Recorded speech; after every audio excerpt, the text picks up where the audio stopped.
দাঁতন 2 ব্লকের তুরকা গ্রাম পঞ্চায়েতের শ্রীকৃষ্ণপুরে বিজেপি ছেড়ে তৃণমূলে যোগদান করলেন বিজেপি নেতাকর্মীরা। তৃণমূল দলের প্রতিষ্ঠা দিবসে দাঁতন 2 ব্লক তৃণমূল কংগ্রেসের সভাপতি ইফতেখার আলীর হাত ধরে বিজেপি থেকে তৃণমূলে যোগদান করেন প্রায় 15 জন বিজেপি নেতা এবং কর্মী। তারপর সময় 365-কে দেয়া একান্ত সাক্ষাৎকারে দাঁতন 2 ব্লক তৃণমূল কংগ্রেসের সভাপতি কি বলেছেন শোনাবো আপনাদের।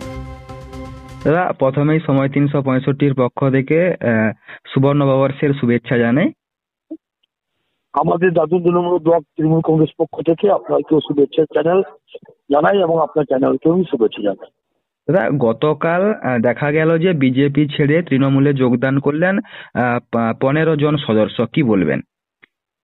দেখুন, আমাদের ব্লকে 7টি অঞ্চল, তার ভিতরে তুরকা 3 নম্বর অঞ্চল শ্রীকৃষ্ণ বুথে 15 জন জয়েন করেছে।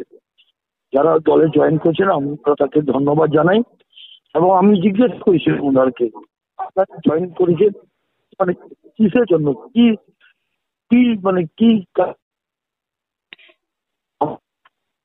15 জনে কয়েকজন আভাস পেয়েছেন। উনি বললেন যেটা ওনার বক্তব্য কি দিল্লি সরকার আমাকে এতদিন বঞ্চনা করেছিল, 100 দিনের কাজের টাকা সেটাও মমতা বন্দ্যোপাধ্যায়ের কাছ থেকে পেয়েছি এবং আবাস যোজনা সেটাও মমতা বন্দ্যোপাধ্যায়ের কাছ থেকে পেয়েছি। তাই ওনার উপরে আস্থা এবং ভালোবাসার জন্য আমরা তৃণমূল কংগ্রেসে জয়েন করি। এর আগেও দেখা গিয়েছিল যে দাঁতন 2 ব্লকে বিজেপি ছেড়ে তৃণমূলে যোগদান করেছিলেন অনেকে। তাহলে কি কোথাও মনে করছেন যে লোকসভা নির্বাচনে বিরোধী শূন্য একদম দাঁতন তৈরি হবে? বিরোধী শূন্য বলাটা ঠিক নয়। হ্যাঁ, মানুষ কিন্তু বিজেপির পক্ষে আর নেই। মানুষ কত আরো মিথ্যা কথা শুনবে, মিথ্যা বেশি চলে না।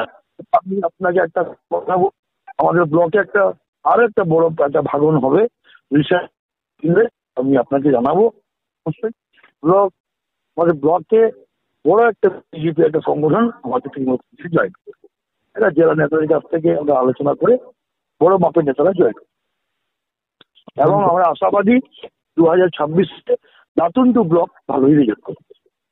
অসংখ্য ধন্যবাদ দাদা।